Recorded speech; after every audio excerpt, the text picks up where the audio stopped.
بسم الله الرحمن الرحيم.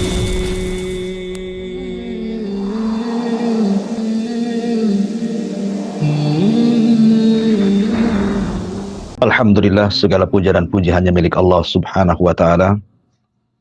Salat dan salam tentunya kita hadiahkan kepada Rasul kita Nabi Muhammad sallallahu alaihi wa ala alihi wasallam. Tema di pagi hari ini kita akan memetik satu pelajaran besar dari kisah ulama dunia yang menginspirasi tentunya para thalabatul ilmi, bagaimana kegigihan sang ulama ini dalam thalabul ilmi menyebarkan hadis-hadis Nabi sallallahu alaihi wasallam hingga kita bisa merasakan nikmatnya sampai hari ini, bahkan sampai dibangkitkan. Siapakah imam yang kita akan ceritakan? Kita akan bercerita tentang Al-Imam Dar Al-Hijrah, imam yang sangat alim yang tinggal di tempat hijrahnya Nabi sallallahu alaihi wa ala alihi wasallam. Dialah Al-Imam Malik ibn Anas ibn Malik rahimahullahu taala. Ma'asyiral muslimin yang dimuliakan Allah Subhanahu wa taala.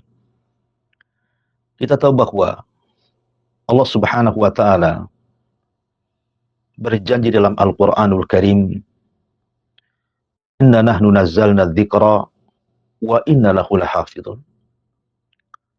Sesungguhnya kami telah menurunkan adz-dzikra. Maksud adz-dzikra di sini adalah Al-Qur'an dan sunnah Nabi sallallahu alaihi wasallam. Dan kami pula, kata Allah, yang akan menjaganya. Artinya bahwa bukan hanya Al-Qur'anul Karim yang akan dijaga oleh Allah Subhanahu wa taala. Keotentikannya tidak terdapat dalam kitab-kitab sebelumnya.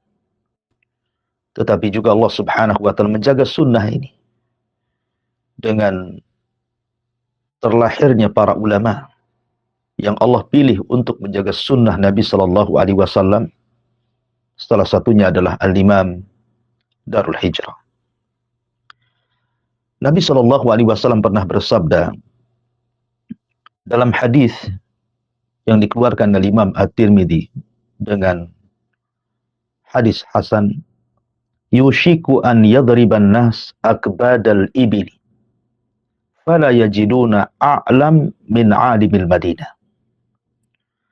Hampir saja banyak orang yang mengencangkan unta-untanya untuk pergi menuntut ilmu, dan mereka tidak mendapatkan seorang alim yang lebih berilmu daripada seorang alim yang ada di kota Madinah.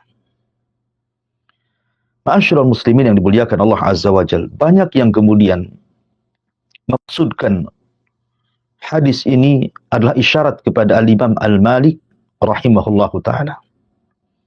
Karena kita tahu sejarah Imam Malik zamannya, tidak ada orang yang lebih alim dan juga lebih hafal dan lebih menjaga sunnah Nabi sallallahu alaihi wasallam melebihi Imam Malik.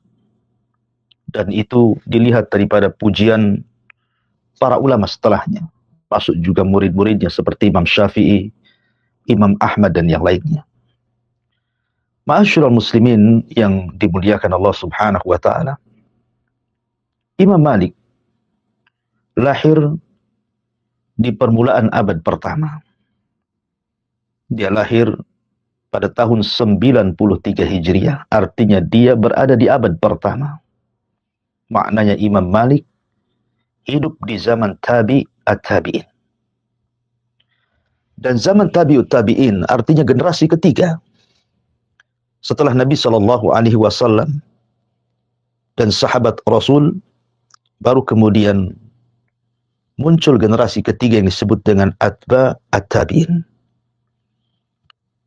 Nabi sallallahu alaihi wasallam pernah bersabda, "Khairun nas qarni, thumma alladhina yalunahum, thumma alladhina yalunahum."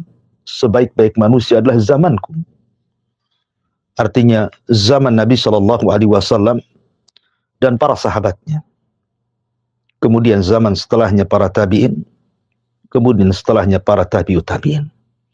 Artinya Imam Malik masih mendapatkan murid-murid para sahabat Nabi SAW yang belajar kepada sahabat Rasul, di mana para sahabat adalah murid-murid Nabi SAW. Artinya jarak Imam Malik kepada Nabi SAW itu adalah jarak yang sangat pendek sekali. Di mana guru-guru Imam Malik adalah guru-guru para sahabat Nabi SAW. Bahkan salah satu guru Imam Malik termasuk silsilatul dhahab yang dipuji oleh para ulama hadis, di antaranya Imam Al-Bukhari mengatakan silsilatul dhahab dari Malik an Nafi an Ibni Umar an Rasulillah SAW. Riwayat Imam Malik yang diambil daripada Nafi, di mana Nafi murid daripada Abdullah ibn Umar, dan Abdullah ibn Umar mengambil dari Nabi SAW. Artinya dia memiliki thunaiyah. Thunaiyah itu jarak antara dia cuman melewati dua ulama. Pertama Nafi, yang kedua Ibnu Umar kepada Nabi SAW. Dan itu hanya ada pada Al-Muwatta, karya besar Al-Imam Malik rahimahullahu ta'ala. Ma'asyiral muslimin yang dimuliakan Allah Subhanahu wa ta'ala, Imam Malik diberikan keutamaan yang tidak diberikan kepada para ulama sebelum dan setelahnya. Artinya dia ulama besar dan ulama dunia. Salah satunya adalah Imam Malik rahimahullahu ta'ala satu-satunya imam madhab yang tidak pernah rihlah untuk talabul ilmi. Dia mencukupkan bertalabul ilmi di kota Madinah. Dan dia mengambil dari para ulama-ulama Madinah. Dia tidak seperti Imam Bukhari yang rihlah ke sana kemari. Dia tidak seperti Imam Asy-Syafi'i rahimahullahu ta'ala muridnya, ataupun Imam Ahmad yang dikatakan tawafa dunya marrataini. Dia tawaf ke dunia sampai 2 kali. Hatta jama'al musnad, sampai Imam Ahmad mampu mengumpulkan karya besar yang disebut dengan musnad Imam Ahmad. Tetapi Imam Malik hanya belajar di kota Madinah saja. Ia diriwayatkan bahwa dia pernah rihlah ke kota Makkah untuk melaksanakan haji. Tapi dia tidak hendak belajar, hanya haji saja. Tetapi walaupun demikian, Imam Malik mampu menguasai banyak bidang ilmu. Baik yang ada di Syam, baik yang ada di Mesir, baik yang ada di Yaman, atau negeri-negeri Islam yang lainnya. Dari mana Imam Malik mendapatkan fikih mereka? Tentu dari manusia-manusia yang datang ke kota Madinah untuk belajar kepada Imam Malik rahimahullahu ta'ala. Kalau dia orang Syam, maka Imam Malik bertanya tentang fikih Syam. Kalau dia orang Yaman, maka belajar tentang fikih Yaman, tentang fikih negara-negara yang lainnya. Tetapi walaupun demikian, Imam Malik tidak terpengaruh dengan fikih-fikih mereka. Dia tetap mengambil amalan penduduk Madinah dan ilmu dari fuqahaul Madinah. Dan dia hanya berpegang kepada pendapat yang dipegang oleh ulama-ulama Madinah. Tentu ada alasan. Karena jarak Imam Malik kepada Nabi SAW tidak jauh. Artinya, ketika di zaman para tabi'in, yang mereka berguru kepada sahabat Nabi SAW, tentu tidak akan banyak berubah apa yang dilakukan para sahabat di zaman Nabi SAW. Sehingga ketika Imam Malik mengambil dari kalangan tabi'in, tentu isinya pun tidak akan banyak berubah. Sehingga dari sini kemudian Imam Malik tidak pernah kemudian mengambil fikih-fikih Syam, fikih-fikih Basrah, Yaman, Mesir, dan yang lainnya. Dia mencukupkan dengan amalan penduduk Madinah. Dan ini tidak ada yang melakukan kecuali Imam Malik rahimahullahu ta'ala. Kemudian yang kedua, Imam Malik ini sangat dikagumi, ditakuti bukan hanya oleh para talabatul ilmi, bahkan umara, para wuzara, para pemimpin-pemimpin, para pejabat-pejabat sangat menghormati Imam Malik. Mereka takut dengan Imam Malik. Dan ini tidak ada pada ulama-ulama sebelum atau setelahnya, di mana para pejabat mereka tunduk pada ulama. Ketika Imam Malik kemudian merintahkan sesuatu, maka mereka langsung melaksanakannya. Dan ini adalah haibah. Bagaimana Imam Malik diberikan oleh Allah Subhanahu wa taala karismatik yang luar biasa, diagungkan oleh para ulama dan para penguasa. Tentu tidak lain dan bukan karena Allah Subhanahu wa taala, innallaha yarfa'u bihadzal kitaba aqwaman. Allah mengangkat dengan kitab ini beberapa kaum. Dan Allah Subhanahu wa taala mengatakan yarfa'illahu alladhina amanu minkum walladzina utul ilma darajat. Dan Allah Subhanahu wa taala mengangkat derajat orang-orang yang beriman di antara kalian dan mengangkat derajat orang-orang yang berilmu di antara kalian. Itulah karunia yang Allah Subhanahu wa taala berikan kepada Imam Malik, dihargai, diagungkan, bahkan ditakuti oleh para ulama dan juga para penguasa, bahkan para pejabat di zamannya. Ma'asyiral muslimin yang dimuliakan Allah Subhanahu wa taala. Allah Subhanahu wa taala memberikan usia yang cukup panjang kepada Imam Malik rahimahullah taala. Karena dia lahir pada tahun ke-93 Hijriah dan wafat pada tahun ke-179 Hijriah. Artinya usia Imam Malik itu hampir 80 tahun lebih. Dan dia berjumpa dengan dua daulah besar. Dia berjumpa dengan daulah Umayyah sampai 40 tahun lebih. Kemudian ketika tumbangnya daulah Umayyah, kemudian berdiri daulah Abbasiyah yang sangat kuat di permulaan, sebagaimana ma'ruf dalam sejarah. Maka Imam Malik hidup di dua zaman. Maksudnya dua daulah besar, Umayyah dan juga daulah Abbasiyah. Sehingga Imam Malik melihat bagaimana sistem kerajaan dua daulah ini. Tapi walaupun demikian, Imam Malik tetaplah Imam Malik. Walaupun kemudian Bani Umayyah runtuh, kemudian tegak Bani Abbasiyah. Tetap saja para penguasa, para menteri, para pejabat daulah Abbasiyah menghargai, menghormati dan juga memuliakan Imam Malik rahimahullahu taala. Ma'asyiral muslimin yang dimuliakan Allah Subhanahu wa taala. Bahkan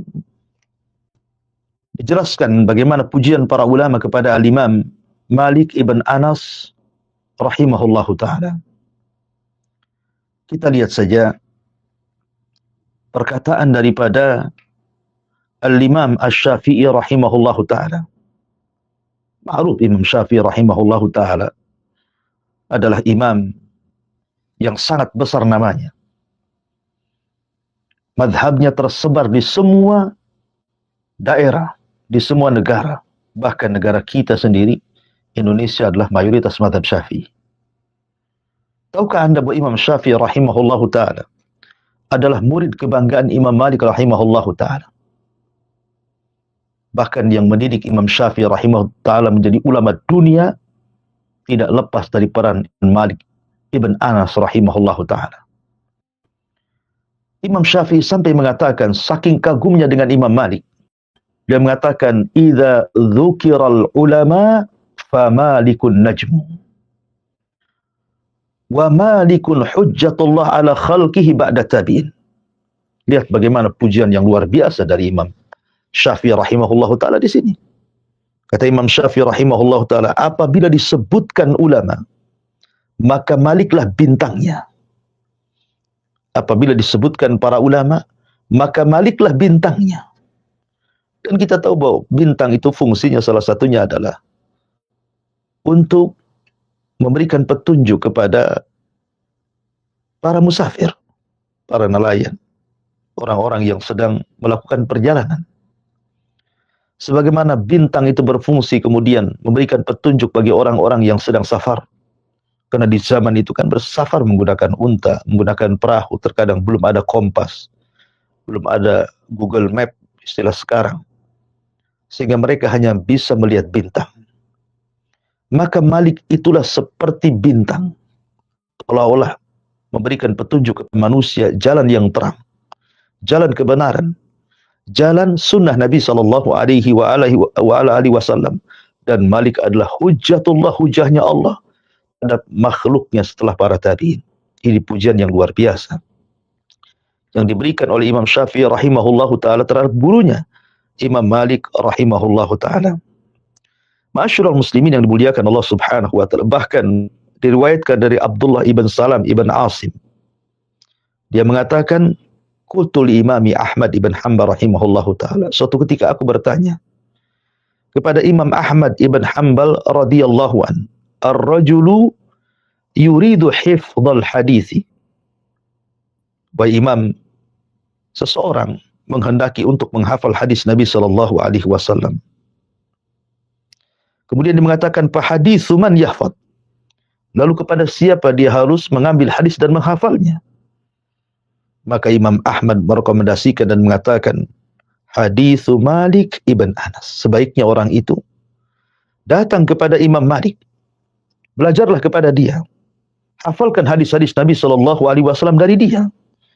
Karena kata Imam Ahmad ibn Hanbal rahimahullah ta'ala, Malik athbat fi kulli syai'. Karena Imam Malik itu semua bidang ilmu sangat-sangat menguasai, paling mantap. Sehingga Imam Ahmad merekomendasikan kepada Abdullah ibn Asim rahimahullahu ta'ala untuk belajar kepada Imam Malik rahimahullahu ta'ala.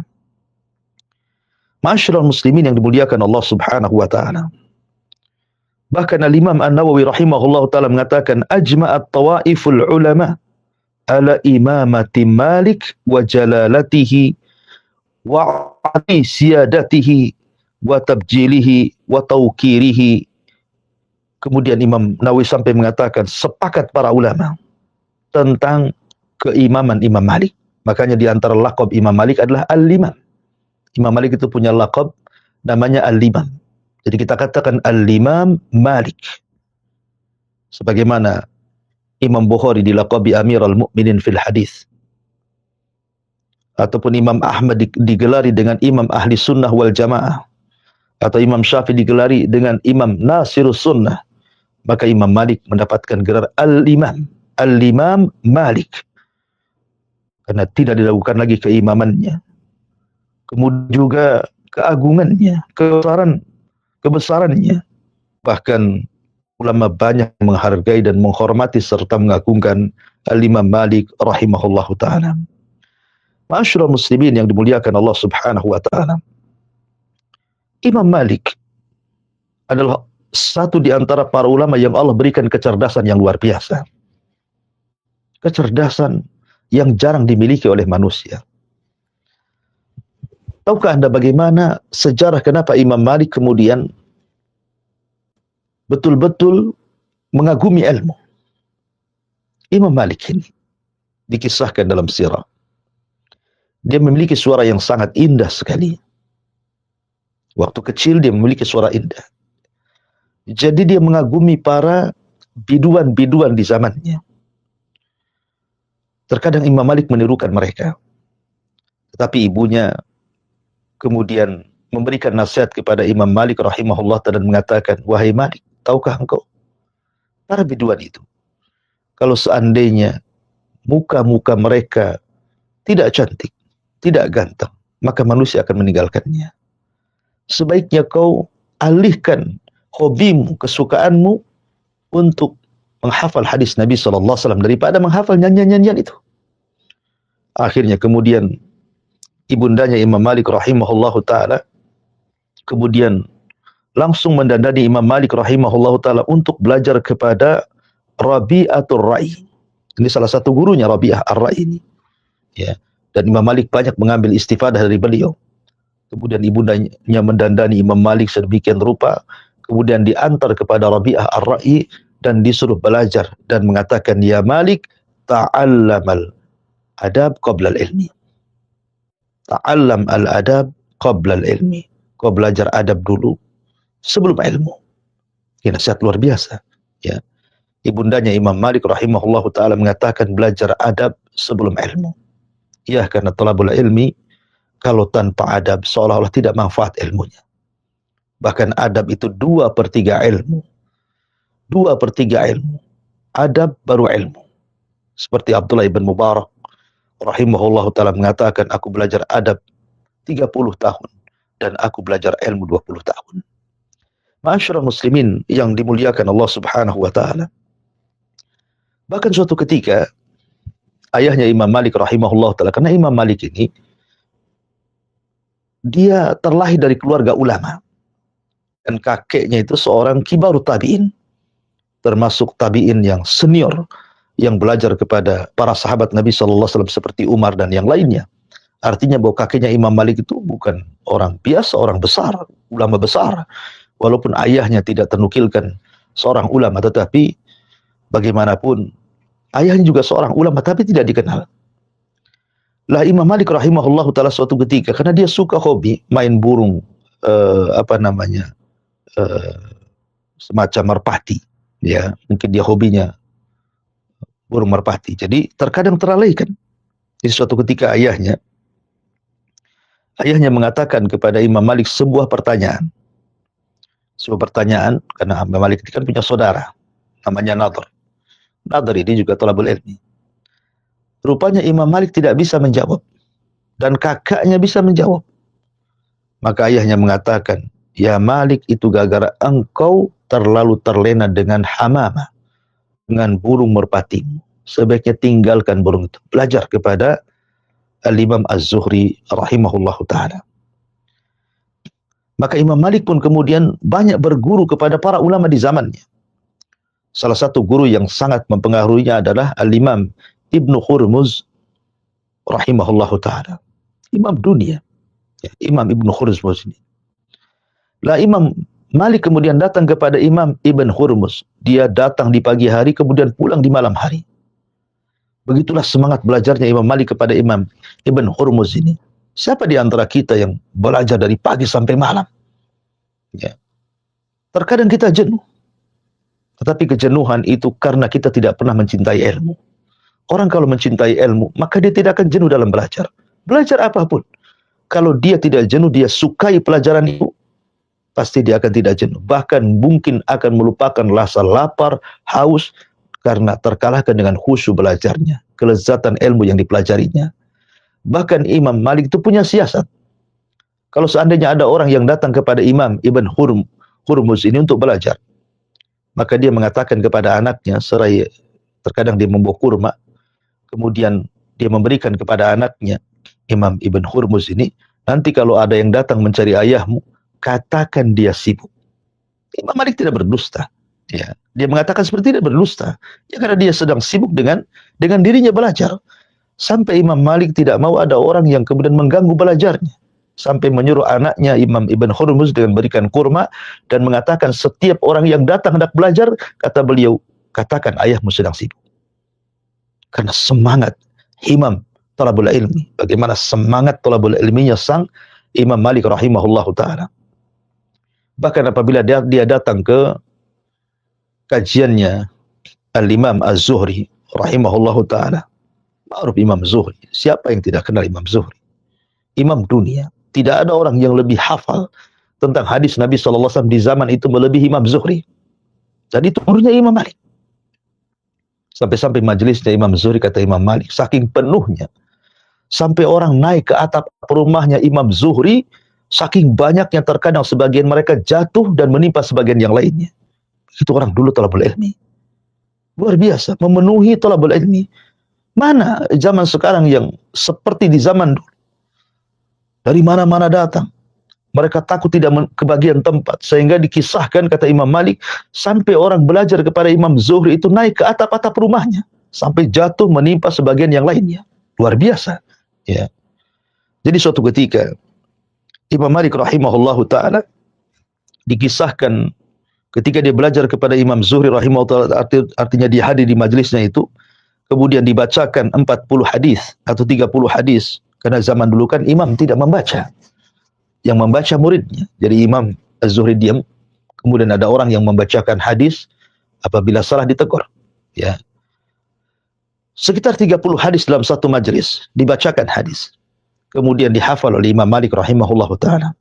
Di zaman itu, Imam Malik tidak menggunakan catatan seperti orang sekarang. Ya. Jadi mendengar hadis 30 hadis bersama sanadnya sampai kepada Nabi SAW, langsung dihafalnya. Ketika keesokan harinya dia hendak ke majelis Al-Imam Az-Zuhri ini, rupanya ada satu hadis yang lupa. Dari 30 hadis itu, ada satu hadis yang lupa. Rupanya Allah takdirkan Imam Malik berjumpa Imam Zuhri. Maksudnya, dia ingin mengatakan yang satu hadis yang lupa itu kepada Imam Zuhri untuk diulang. Tapi Imam Zuhri mengatakan, kepada Imam Malik ketika dia mengatakan, bukankah engkau hadir ke majelis? Kenapa kau lupa hafalanmu? Dan Imam Malik mengatakan, iya aku sudah menghafalnya, tetapi ada satu hadis yang kulupakan. Maka Zuhri mengatakan, dha'aftuk, telah hilang hafalan. Dhahaba hifduka ya Malik, telah hilang hafalanmu. Subhanallah. Satu hadis dari 30 hadis dikatakan telah hilang hafalannya. Mungkin kalau kita terbalik, mungkin kita diberikan hadis 30, mungkin yang hafal satu, yang 29 lupa kan gitu ya. Ini satu hadis dia lupa. Tapi Imam Zuhri mengatakan, laqad dhahaba hifduk, telah hilang hafalanmu katanya. Makanya dari perkataan Imam Zuhri ini, dia terus belajar, akhirnya dia menjadi orang yang paling hafal tentang hadis Rasul setelah Imam Zuhri. Setelah Imam Zuhri. Ma'asyiral muslimin yang dimuliakan Allah Subhanahu wa taala. Nah, Imam Malik juga layaknya para ulama sebelumnya. Dia diberikan oleh Allah Subhanahu wa taala rajin dalam belajar sedari kecil. Jadi sudah hafal sebelum balik. Hafal Al-Qur'an sebelum balik. Dan dia terus bermulazamah di zamannya pada ulama-ulama Madinah. Karena dia sekali lagi tidak keluar dari Madinah. Sehingga pada usia 23 atau 21 sampai 23 tahun dia sudah menjadi mufti dunia. Subhanallah. Dari berbagai macam negara datang ke kota Madinah hanya mengambil fatwa Imam Malik rahimahullahu taala. Ya. Karena Imam Malik adalah imam Darul Hijrah. Allah berikan kemampuan yang luar biasa. Bagaimana gurunya? Nafi. Terkadang Imam Malik mengambil hadis daripada Nafi. Dan Nafi mengambil dari Abdullah ibn Umar. Abdullah ibn Umar mengambil dari Nabi. Terkadang dia mengambil hadis daripada Salim, Maula ibnu Umar. Kemudian Salim mengambil dari Ibnu Umar dari Nabi SAW. Terkadang mengambil dari Mujahid. Mujahid mengambil daripada Ibnu Abbas. Ibnu Abbas mengambil dari Nabi SAW. Artinya bahwa guru-guru beliau dia itu dalam sanad hadis sebut sanad Ali. Ada sanad nazil, ada sanad Ali. Nazil itu artinya di bawahnya, Ali itu di atas. Semakin dekat kepada Nabi SAW disebut Ali. Semakin jauh dari Nabi SAW disebut nazil. Jadi Imam Malik punya sanad yang Ali. Makanya saya katakan dari awal, dia memiliki sanad dalam hadis itu disebut dengan silsilatul zahab. Silsilah itu artinya rantai emas. Antara dia dengan Nabi hanya 2 orang saja. Dan itu dipuji para ulama, salah satunya adalah Imam Bukhari rahimahullahu ta'ala mengatakan silsilatul zahab an Malik, an Nafi, an Ibni Umar, an Rasulillahi sallallahu alaihi wa ala alihi wasallam. Ma'asyiral muslimin yang dimuliakan Allah Subhanahu wa ta'ala. Imam Malik ini adalah seorang ulama yang sangat menghargai hadis Nabi sallallahu alaihi wasallam. Apabila dia hendak mengajar hadis, karena Imam Malik juga diberikan oleh Allah Subhanahu wa ta'ala rizki yang cukup luas. Memang ketika dia berthalabul ilmi, dikisahkan oleh dirinya sendiri, dia sempat kemudian membongkar kayu atap rumahnya, kemudian menjualnya hanya untuk belajar. Tapi dengan sebab itu Allah luaskan rizkinya, sehingga Imam Malik menjadi seorang tujar, seorang peniaga kain, peniaga pakaian, dan Allah Subhanahu wa ta'ala luaskan rizkinya. Imam Malik ini kalau mengajar, dia tidak suka menggunakan pakaian biasa. Dia suka menggunakan pakaian bermerek. Pakaian yang indah, yang bagus, yang mahal. Ya. Dan dia tidak lepas daripada bukhur. Bukhur itu semacam kayu yang dibakar untuk wangian. Ya. Jadi sepanjang darsnya, sepanjang dia mengajar para talabatul ilmi yang jumlahnya ribuan, sampai yang membaca saja 1000 lebih. Belum yang hadir begitu saja gitu ya. Imam Malik rahimahullah ta'ala tidak lepas daripada pakaian yang indah, yang bagus, yang mahal, dan bukhurnya tidak lepas sampai selesai kajian. Itu tidak lain karena ingin menghargai hadis Nabi sallallahu alaihi wasallam. Dia tidak mau membacakan hadis kecuali setelahnya berwudu. Sebelumnya berwudu, menggunakan pakaian, wewangian, bukhur, baru dia mengajarkan hadis Nabi sallallahu alaihi wasallam. Demikian ta'zimnya Imam Malik kepada hadis Nabi sallallahu alaihi wasallam sehingga Allah angkat derajatnya. Ma'asyiral muslimin yang dimuliakan Allah Subhanahu wa ta'ala. Bahkan Allah Subhanahu wa taala memberikan kepada Imam Malik kemampuan sehingga dia mampu mencatat satu kitab yang sangat fenomenal yang disebut dengan Muwatta di Imam Malik. Para ulama di zamannya sampai mengatakan tidak ada hadis yang sahih atau tersahih setelah Al-Quran. Tidak ada hadis yang dikumpulkan oleh seorang ulama tersahih setelah Al-Quran melebihi Muwatta'nya Imam Malik. Tentu di zamannya, karena setelahnya tentu ada perubahan setelah kemudian Imam Bukhari mengarang kitab Sahihul Jami lil Bukhari, kemudian juga Imam Muslim mengarang kitab Sahihul Jami. Di Imam Muslim akhirnya sepakat ulama setelahnya adalah kitab hadis tersahih setelah Al-Quran adalah kitabnya Imam Bukhari kemudian Muslim. Tapi di zamannya, di zaman Imam Malik rahimahullahu ta'ala, tidak ada karangan kitab tersahih setelah Al-Quran melebihi Muwatta'nya Imam Malik rahimahullahu ta'ala. Bahkan Imam Syafi'i rahimahullahu ta'ala di usia 18 tahun, dia sudah menghafal Muwatta'nya Imam Malik sebelum belajar kepada Imam Malik. Jadi sebelum belajar, Imam Syafi'i itu sudah menghafal Muwatta'nya Imam Malik. Sehingga ketika kemudian disetorkan kepada Imam Malik hafalannya takjub, sehingga Imam Malik memiliki ilmu firasah, ilmu firasat, ya. Karena Imam Malik itu kan seorang Yamani, seorang yang memang kelahiran dari Himyar, walaupun kemudian oleh keluarganya kemudian dibawa ke Mekah dan hidup di Mekah, kemudian akhirnya pindah ke kota Madinah dan menjadi ulama Darul Hijrah. Dan orang Yaman itu terkenal dengan ilmu firasahnya. Makanya Imam Syafi'i ketika belajar ilmu firasah itu dari Yaman. Lah Imam Malik ini punya ilmu firasah yang luar biasa, ketajaman melihat orang. Jadi ketika dia berjumpa dengan Imam Syafi'i rahimahullah ta'ala Muhammad ibn Idris, dia melihat bahwa Imam Syafi'i ini bukan orang biasa. Dia mengatakan bahwa, wahai Muhammad, karena Imam Syafi'i namanya Muhammad, Muhammad, laka sya'nun fil mustaqbal. Engkau akan menjadi orang besar di masa yang akan datang, kata Imam Malik. Subhanallah, rupanya betul. Firasatnya Imam Malik kepada Imam Syafi'i rahimahullah ta'ala menjadi sebuah kenyataan. Akhirnya Imam Syafi'i menjadi ulama besar, ulama dunia. Dan Imam Malik seolah-olah diberikan firasat yang luar biasa, ketajaman ketika melihat orang bahwa orang ini akan menjadi orang besar atau tidak. Tentu semua adalah karunia dari Allah Subhanahu wa ta'ala. Dan Imam Malik juga belajar kepada para ulama yang luar biasa, seperti di antara guru-gurunya adalah Ibn Shihab, kemudian juga Ibn Hurmuz, kemudian Nafi, Salim, Maula Ibn Umar, Abdurrahman Ibn Qasim, Muhammad Ibn Abi Bakar, Ayyub As-Sikhtiyani dan yang lainnya. Kemudian di antara murid-muridnya juga di antara Imam Syafi'i, kemudian Imam Ahmad, kemudian juga akrannya juga mengambil dari beliau seperti Abu Hanifah, Auza'i, Hamad ibn Zaid, dan begitu seterusnya. Dan madhabnya tersebar di berbagai macam negara.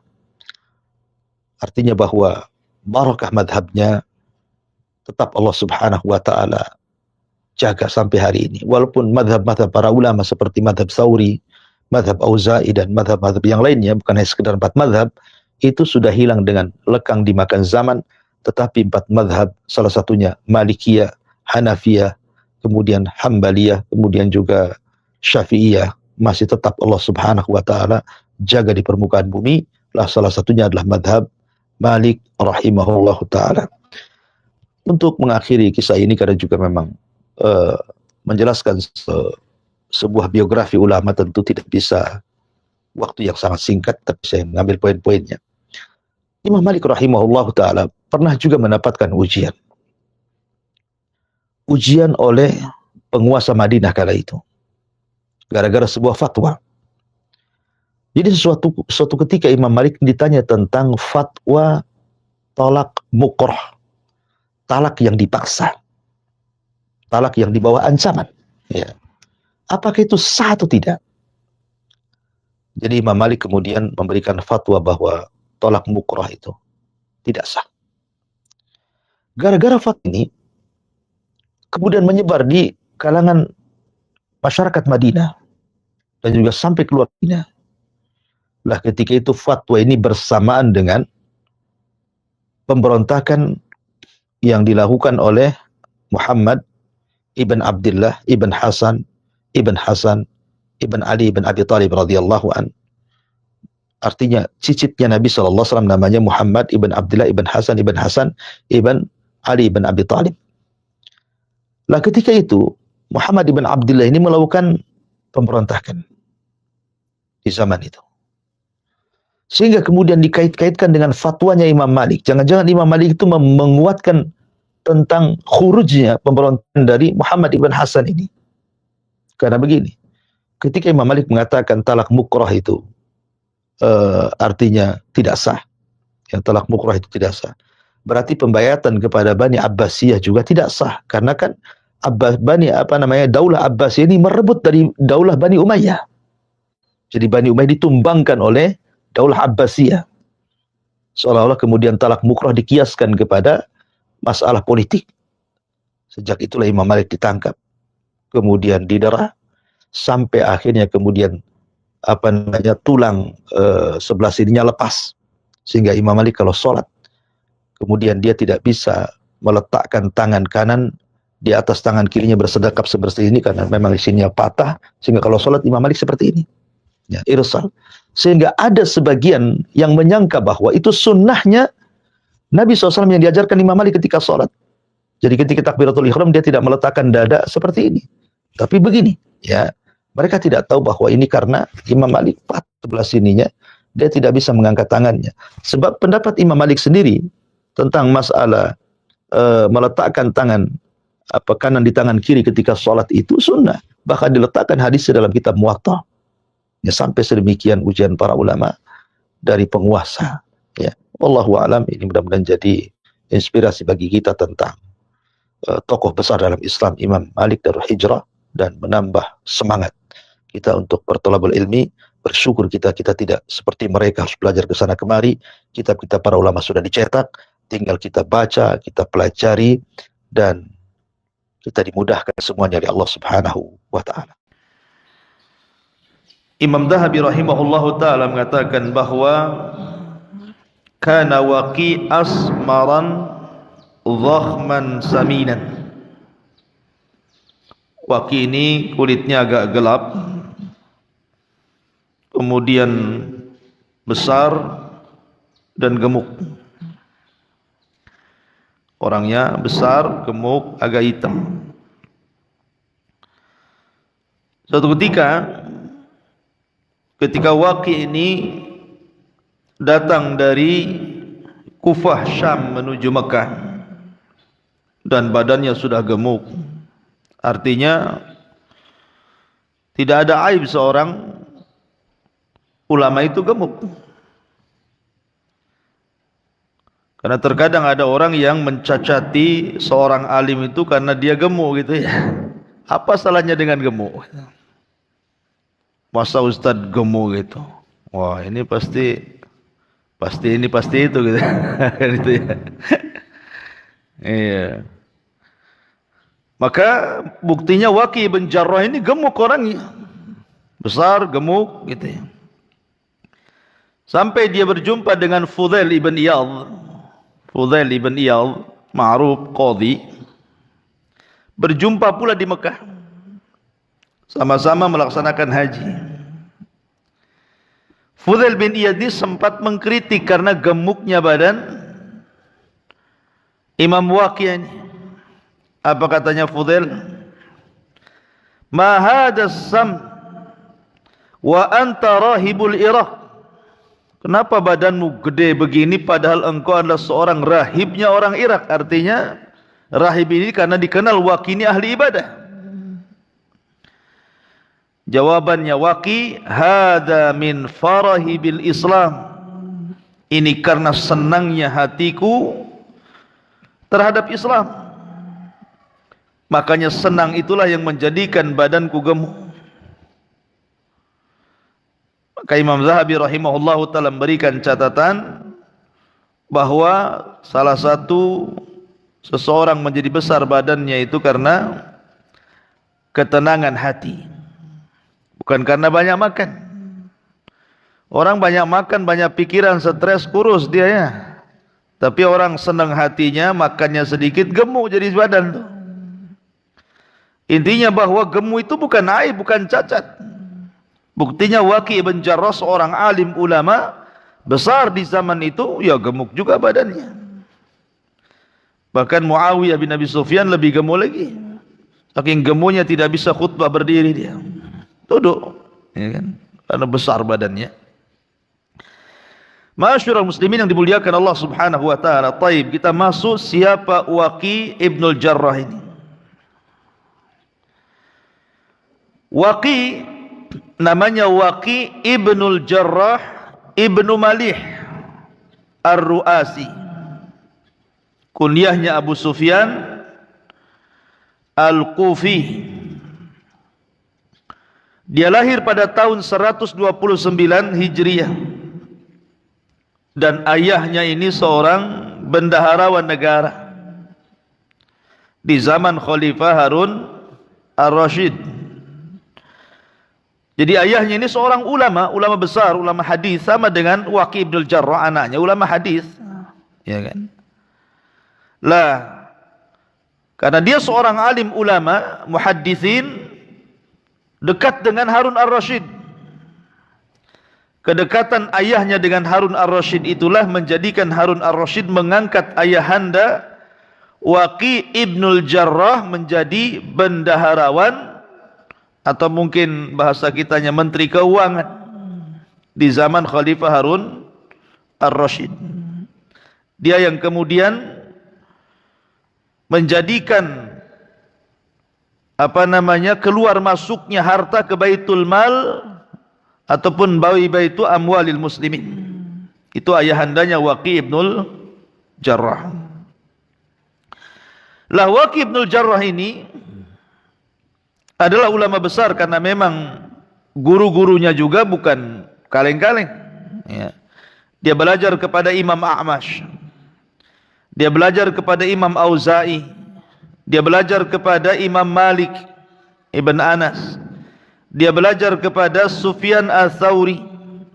Dia belajar kepada Sufyan ibn Uyainah. Dia belajar kepada Hammad ibn Salamah. Dia belajar kepada Israil ibn Yunus dan Abdullah ibn Aun dan banyak lagi gurunya. Tapi cukuplah orang-orang ini kalau disebut memang sudah luar biasa ini. Kalau belajar kepada orang-orang yang saya sebut ini sudah luar biasa. Apalagi Sulaiman ibn Mihran atau dikenal dengan Al-A'mash rahimahullahu ta'ala. Nanti kita kisahkan siapa Sulaiman ibn Mihran ini. Lah, suatu ketika karena Waqi' ini namanya anak seorang ahli hadis, ya tentu namanya ayah ingin menjadikan anaknya penerus dirinya. Lah kecintaan Imam Waqi' kepada ilmu itu sudah nampak sejak kecil. Makanya bapaknya kemudian menyuruh Imam Waqi' untuk belajar kepada A'mash. Kata bapaknya, pergi kau ke A'mash, minta hadis kepada dia, belajar kepada dia, mulazamahlah dengannya. Berangkatlah Waqi' ibnul Jarrah masih kecil dan mengatakan kepada A'mash, ya A'mash, hadisni hadisan. Namanya anak-anak gitu ya. Wahai A'mash, saya ingin belajar hadis kepadamu, tolong berikan beberapa riwayat hadis, ceritakan kepadaku. Kagetlah A'mash ini, ngapain anak-anak ini datang kok ngomong begitu ya. Dan A'mash enggak tahu kalau dia anaknya siapa namanya Jarrah ibn Malih. Ya, menteri keuangannya Harun Ar-Rasyid. Jadi kata A'mash, "Mas, muka siapa kamu?" Maka Waqi' mengatakan, "Ana Waqi'." Kemudian, "Min aina ant?" Dari mana kamu? Dia mengatakan dari Ru'asi. Maka dia mengatakan, "Saya juga dari Ru'asi. Saya juga orang Kufah." Lalu, di mana kamu dengan rumahnya Jarrah? Kamu dekat rumahnya Jarrah enggak? Katanya A'mash, katanya Waqi', "Huwa abi, dia bapakku." Akhirnya terdiamlah Imam A'mash ini sampai akhirnya mengatakan karena ketika itu dia tahu bapaknya kaya, dan mengatakan kalau aku ingin menceritakan kepadamu hadis, maka engkau akan harus menggaji diriku. Bilang sama bapakmu, berikan gajiku, aku akan berikan setiap gajiku 5 hadis. Akhirnya berangkat dia Waqi' kepada ayahnya dan mengatakan dia tidak mau menceritakan hadis, wahai ayahanda, kecuali setelah kau keluarkan gajinya, katanya. Gaji dulu baru ngajar. Kalau kita ngajar dulu baru gajian, gitu. Orang dulu pandai ya. Gajian dulu, baru saya kasih hadis. Kalau sekarang kasih hadis dulu, baru gajian. Makanya telat-telat gajiannya kan. Coba kalau gajian di awal kan enak ya. Anak mau masuk pondok saya, bayar semua. SPP setahun, senang kita. Ya. Tapi ini enggak, belajar setahun dulu baru tahun depan bayar SPP. Stres guru-gurunya nggak ada yang digaji. Jadi akhirnya setelah Waqi mendengar perkataan A'mas, dia datang kepada ayahnya, kemudian mengatakan bahwa A'mas tidak mau mengajar kepadaku kecuali kau keluarkan gajinya. Maka setiap keluar gajinya, maka setiap itu pula A'mas memberikan 5 hadis. Jadi keluar gajinya 5 hadis. Pokoknya keluar gajinya 5 hadis, ya. Sampai akhirnya banyak hadis dikuasai oleh Waqi ibnul Jarrah, karena Waqi ini dikenal hafalannya. Waqi ini sekali dengar nggak pernah lupa orangnya. Betul-betul kuat hafalannya. Termasuk Imam Syafi'i itu mengadu hafalan kepada siapa? Kepada Imam Waqi. Kata Imam Syafi'i, syakautu ila Waqi su'a hifdin, fa arsyadani bi antarkil ma'asi wa'lam bi annal ilma nurun wa nurullahi la yuhda lil 'asi. Aku mengadu kepada Imam Waqi soal buruknya hafalanku. Menunjukkan apa? Mengadunya Imam Syafi'i kepada Imam Waqi itu karena Imam Waqi dikenal hafalannya, nggak pernah lupa gitu, sekali dengar hafal gitu. Makanya Imam Syafi'i mengadu kepada Imam Waqi. Aku mengadu kepada Imam Waqi soal buruknya hafalanku, maka dia memberikan nasihat kepadaku agar aku meninggalkan maksiat, karena sungguhnya ilmu itu cahaya, dan cahaya itu tidak mungkin masuk ke hati orang yang bermaksiat, kata Imam Syafi'i rahimahullahu ta'ala.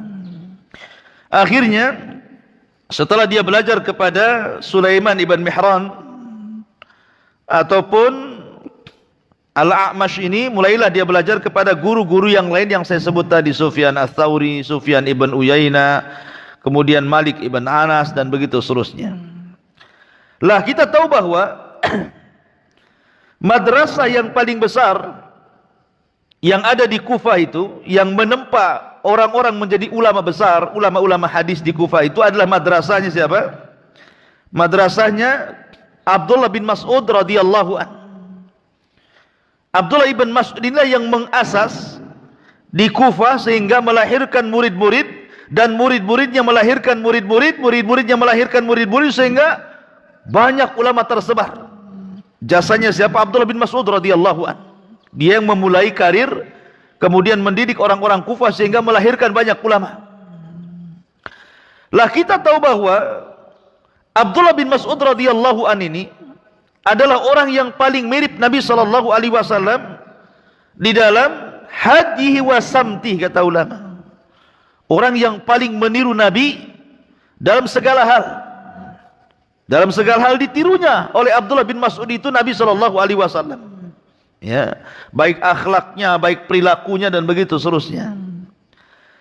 Lah Ibrahim ibn Yazid An-Nakhai, ulama setelahnya, muridnya Abdullah bin Mas'ud, adalah orang yang persis akhlaknya seperti Abdullah bin Mas'ud. Kemudian datang Mansur ibn Mu'tamir, itu akhlaknya persis seperti Ibrahim ibn Yazid An-Nakhai. Kemudian datang Sufyan Ats-Tsauri. Sufyan Ats-Tsauri ini akhlaknya lebih mirip dengan Mansur ibn Mu'tamir. Kemudian setelah Sufyan Ats-Tsauri meninggal, datang Waqi ibnul Jarrah. Dia lebih mirip akhlaknya dibandingkan Sufyan Ats-Tsauri. Makanya ketika Sufyan Ats-Tsauri meninggal, dialah yang kemudian menggantikan ulama di Kufah, Waqi ibnul Jarrah ini. Ma'asyiral muslimin yang dimuliakan Allah Azza wa Jalla. Taib. Waqi ibnul Jarrah ini dikenal memang orangnya suka puasa, ya, tapi tidak kurus juga badannya. Dia bahkan dikatakan yasumu dahra. Dia puasa setiap hari. Dia buka itu cuma Idul Fitri, Idul Adha, Yaumus Syak. Selebihnya puasa. Ya. Tapi ya enggak kurus-kurus gitu ya. Jadi kalau orang puasa diet, ya buktinya nih enggak kurus-kurus juga ya, Waqi tetap aja gemuk gitu ya.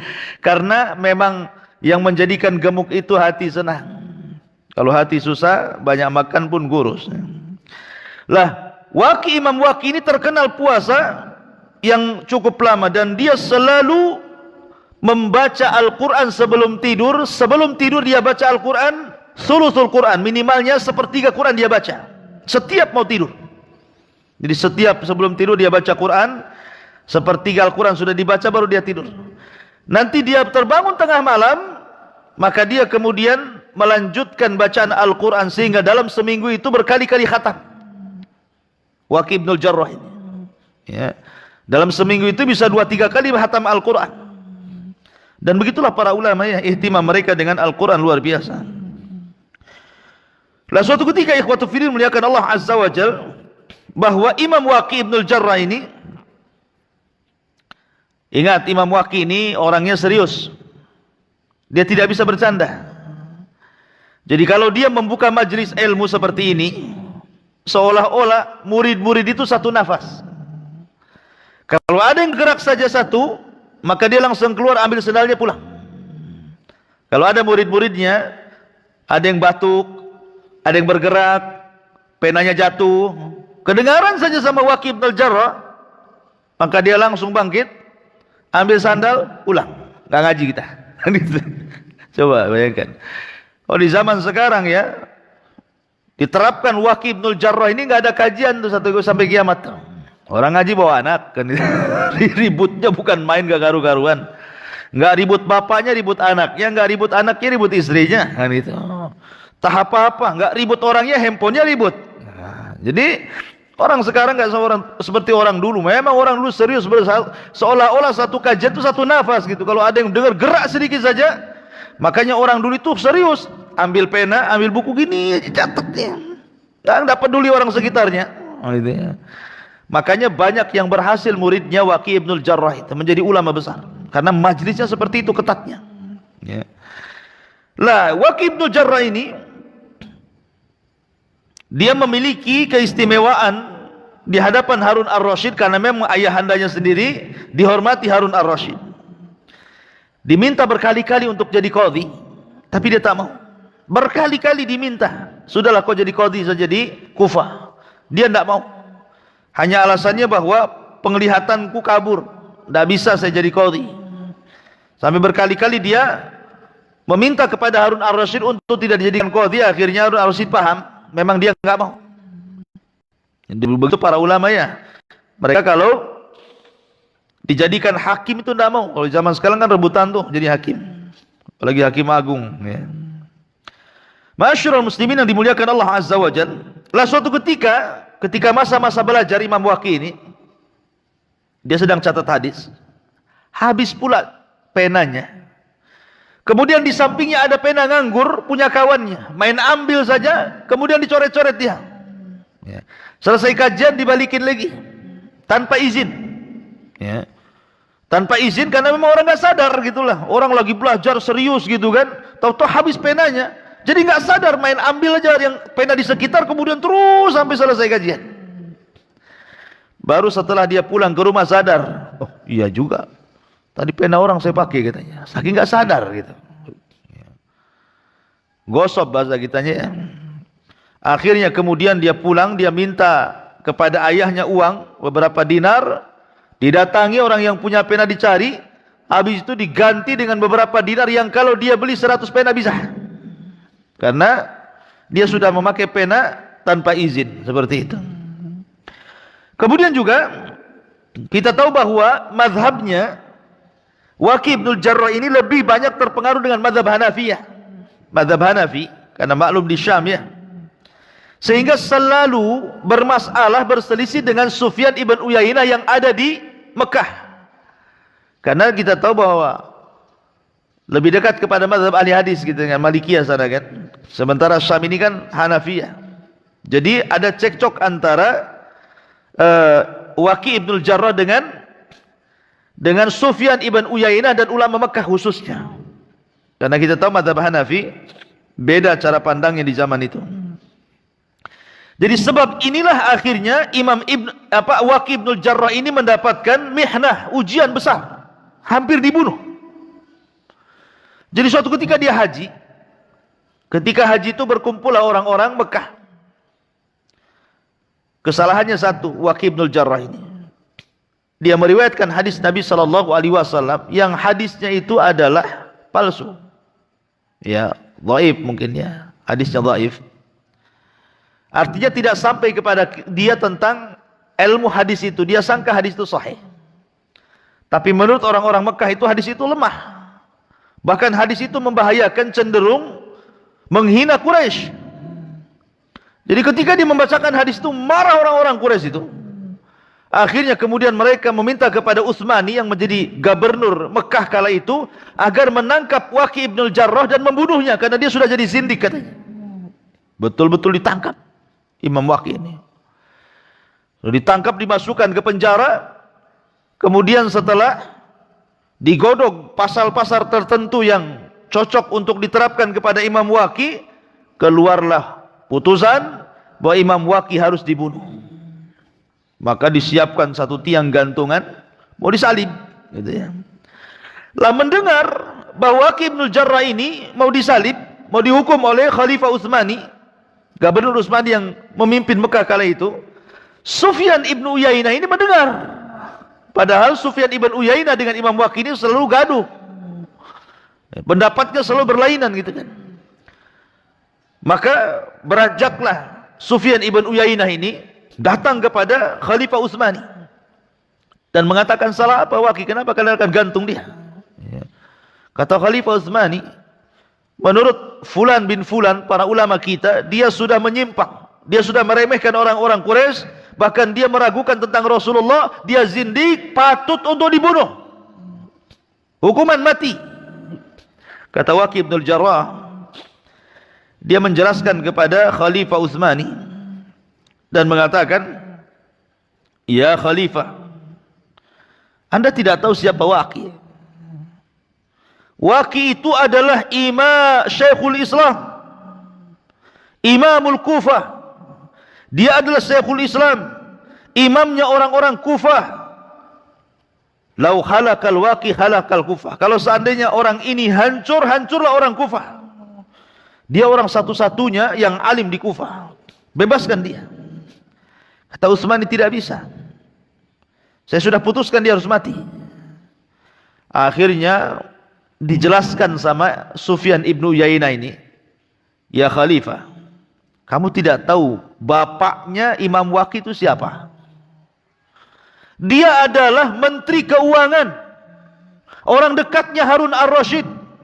Kalau kau bunuh anaknya, siap-siap aja kau berhadapan dengan bapaknya. Takut-takuti dengan bapaknya, ya. Kamu ini masih di bawah kekuasaan Harun ar-Rasyid, jangan macam-macam. Bapaknya Menteri Keuangan loh ya. Dia dekat Harun ar-Rasyid, dan Waqi' juga dekat dengan Harun ar-Rasyid.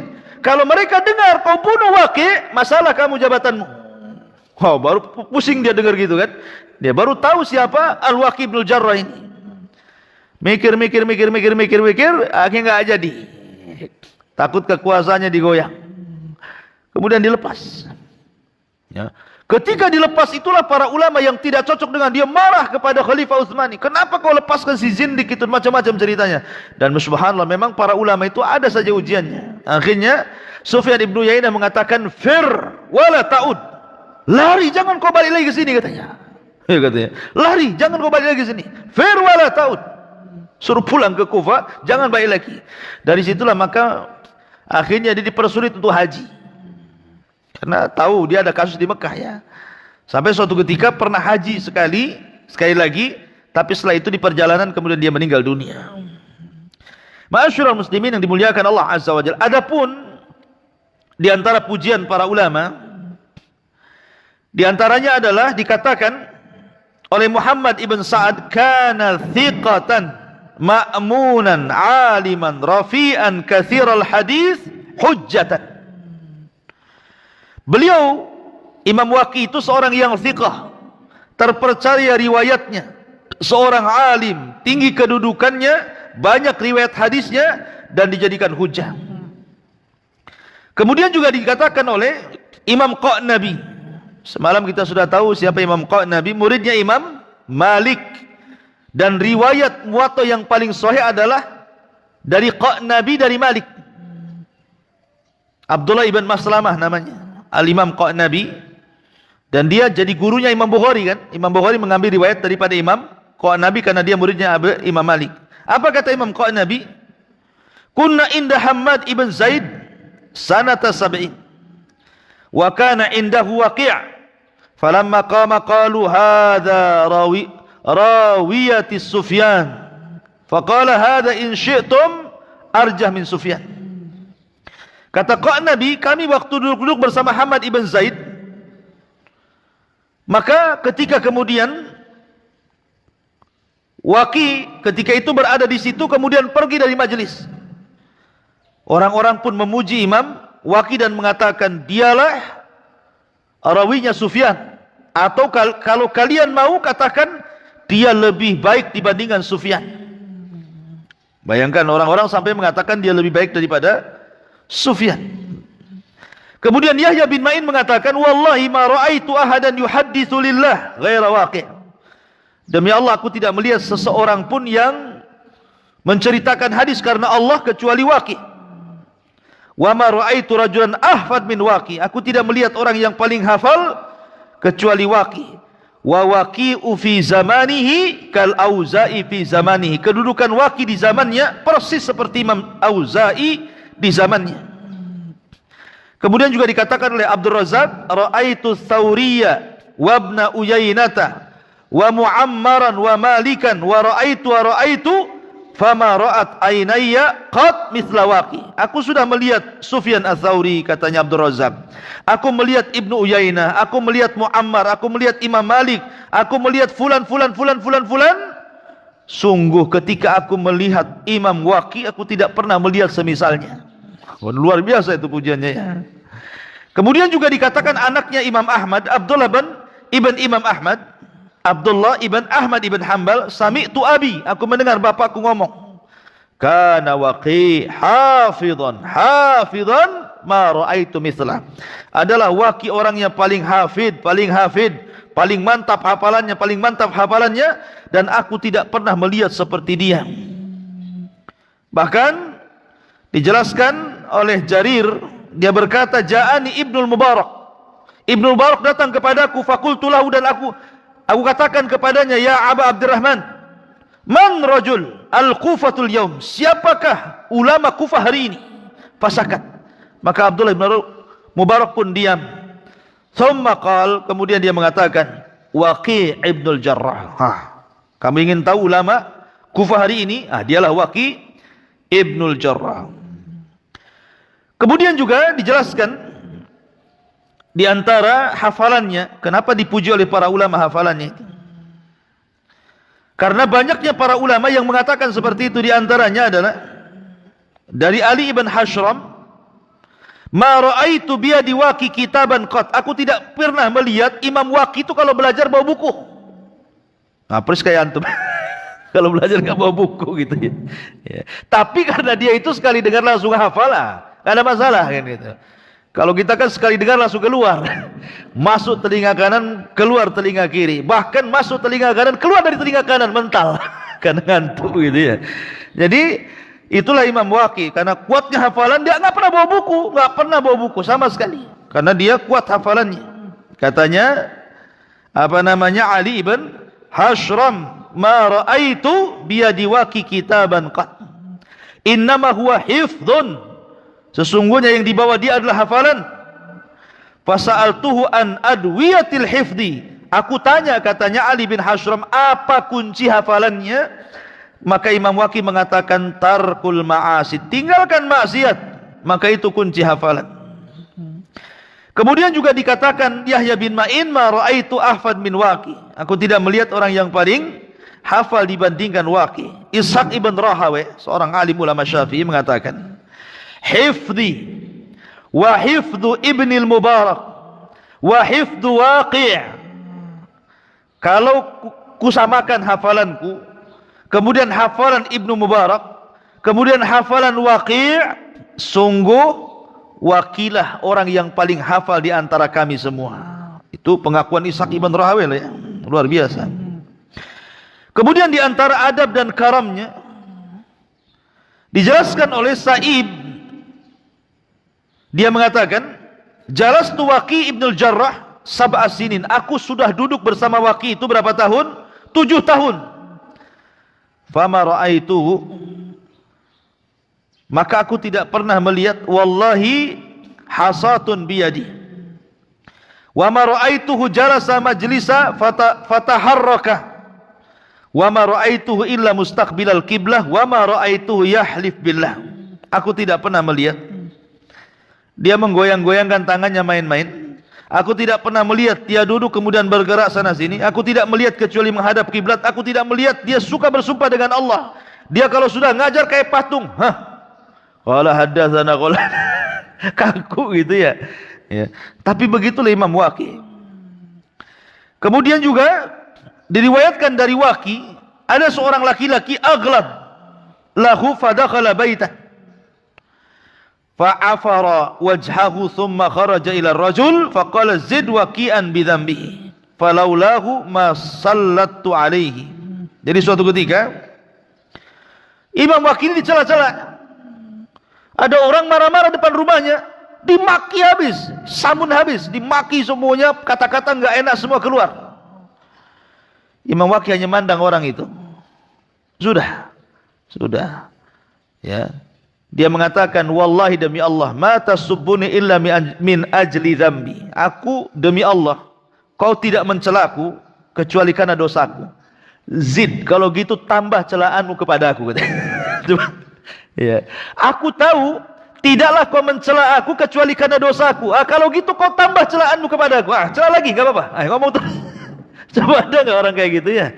Ya. Jadi kalau antum dimaki orang itu senang, ya ini karena dosa saya, terus maki saya, maki gitu. Jadi orang sabar seperti ini, dia menyalahkan dirinya, bukan orang yang mencelanya. Oh, kalau zaman sekarang dimaki, jangan main-main. Ambil pisau, tusuk balik kan? Kurang ngajar dia maki saya. Ya. Jadi bagaimana Imam Waqi' sampai mengatakan setiap orang yang memaki dirinya justru senang dia. Dan merasa bahwa itu adalah dosa yang dilakukan dia kepada Allah Subhanahu wa ta'ala. Ma'asyiral muslimin yang dimuliakan Allah Subhanahu wa ta'ala, Sufyan ibn Uyainah adalah satu di antara ulama yang tinggal di Mekah. Allah Subhanahu wa ta'ala panjangkan usianya, sampai-sampai teman-teman atau kawan-kawan sezamannya dari kalangan para ulama meninggal dunia, dan dia tetap diberikan usia yang panjang. Apabila bertanya kepada orang Yaman, masih hidupkah ulama fulan, maka orang-orang Yaman mengatakan telah meninggal.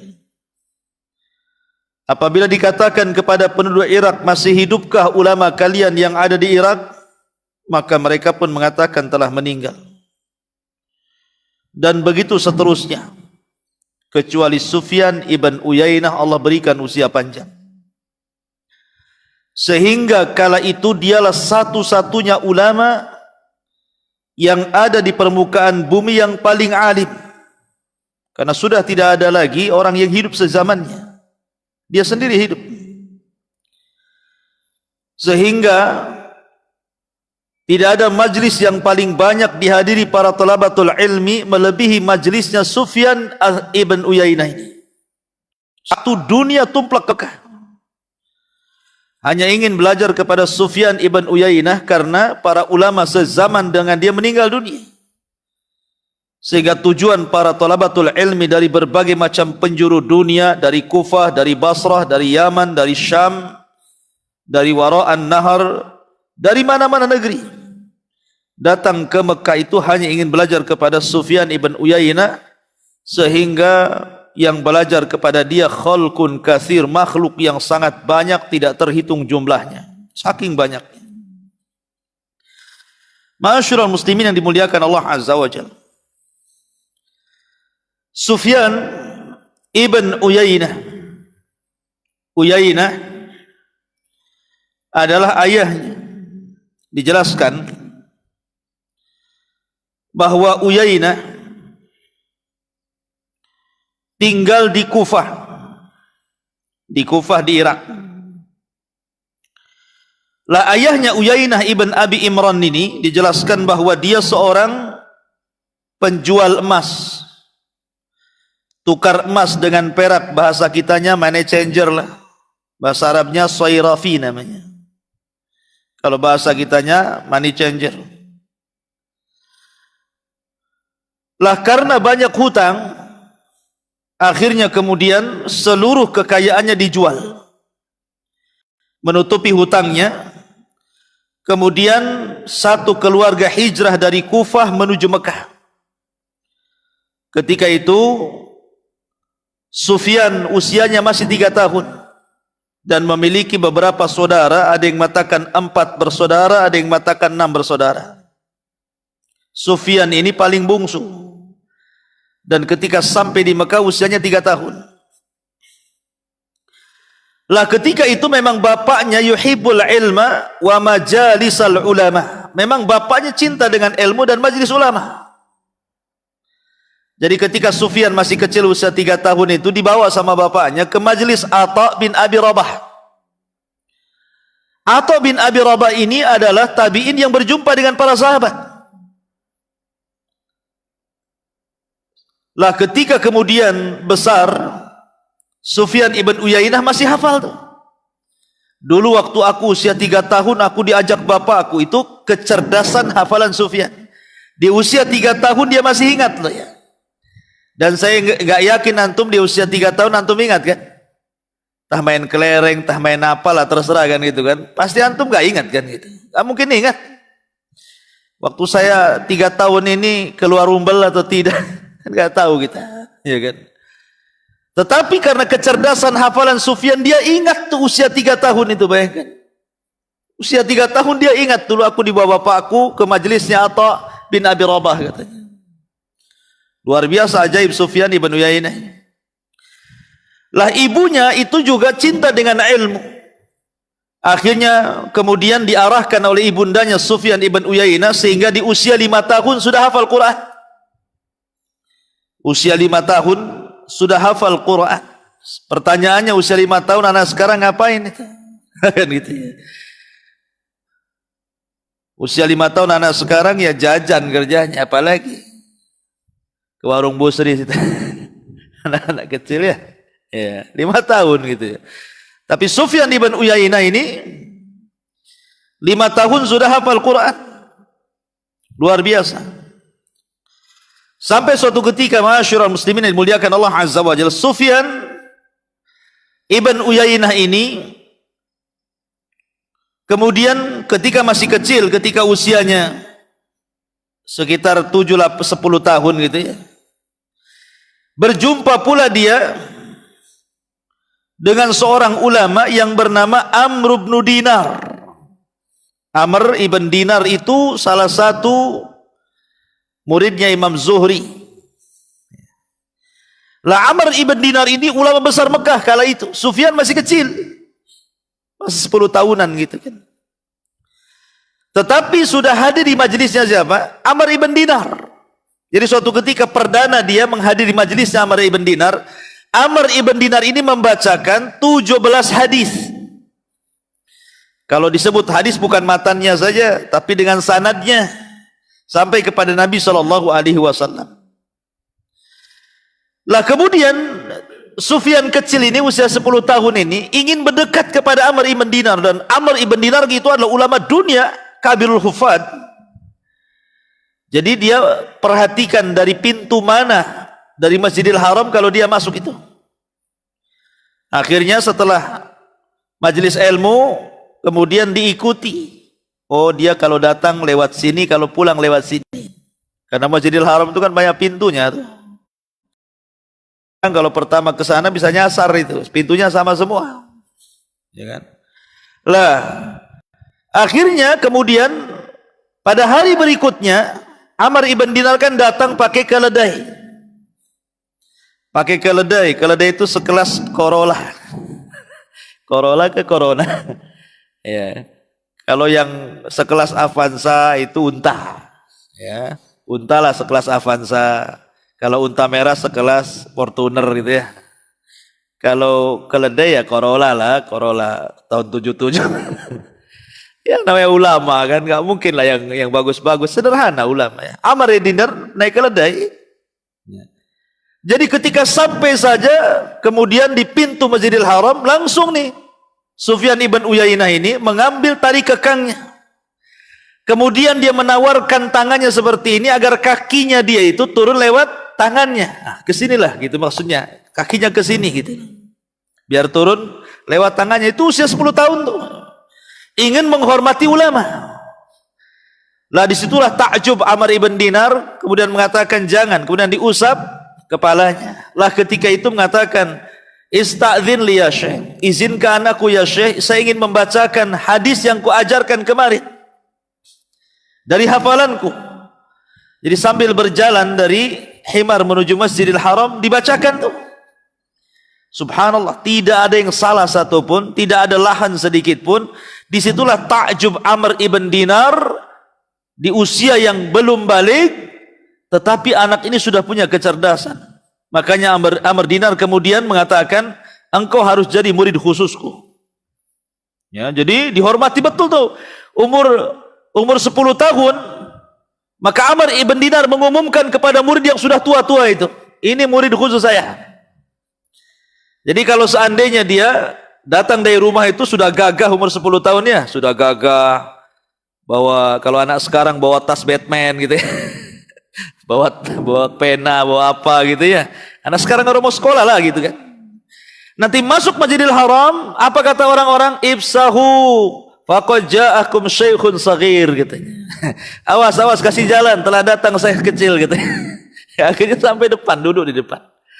Makanya kalau ada hadis yang dicantumkan baik dalam kitab Sahih Bukhari, Muslim, kemudian Sunan Abi Dawud, Tirmidzi dan yang lainnya, sanadnya dari Sufyan an Amr. Sufyan an Amr maksudnya siapa? Sufyan ibn Uyainah dari Amr ibn Dinar.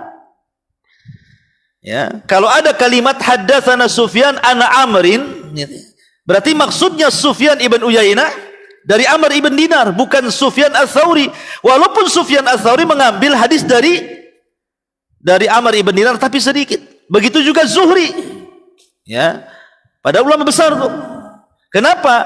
Karena Sufyan ibn Uyainah ini memang melazimkan dirinya dengan hadis-hadis Amr ibn Dinar. Maka dalam hadis, kitab-kitab hadis, baik kutubus sunan gitu kan, ataupun kutubus sahih, biasanya ada kalimat an Sufyan an Amri ibn Dinar. Maksudnya Sufyan ibn Uyainah, bukan Sufyan Ats-Tsauri. Ya. Ma'asyiral muslimin yang dimuliakan Allah Azza wa Jalla. Maka ketika usia 15 tahun, maka ketika itu kan dia sudah belajar ke banyak ulama tuh. Berjumpalah dengan Mis'ar ibn Kidam, seorang ulama Mekah juga, Mis'ar ibn Kidam. Disuruhnya apa? Ngajar, kamu sudah jadi syekh, itu usia 15 tahun tuh. Kenapa kamu tidak memberikan fatwa? Saya masih kecil gitu, 15 tahun gitu. Ngecil gimana? Kamu sudah belajar kepada Amr ibn Dinar, kamu sudah belajar kepada Zuhri, kamu sudah belajar kepada ini, itu macam-macam. Berikan fatwa di Masjidil Haram. Tapi dia tidak mau. Dia tidak mau, dia ingin terus belajar, dan dia menghindari memberikan fatwa. Bahkan ketika di musim haji, dan itu usianya sudah 20 tahun lebih ketika itu. Jadi ulama-ulama dari daerah-daerah itu datang, seperti dari Syam, dari Mesir, dari Yaman, itu datang ke Mekah. Jadi ketika musim haji itu berjumpa dengan Sufyan Ats-Tsauri.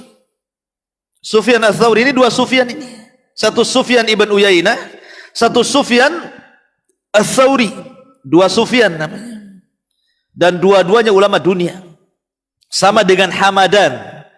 Hammad ibn Zaid dan Hammad ibn Salamah. Itu dua ulama besar di zaman ulama dunia itu. Ketika itu ada 4 ulama dunia.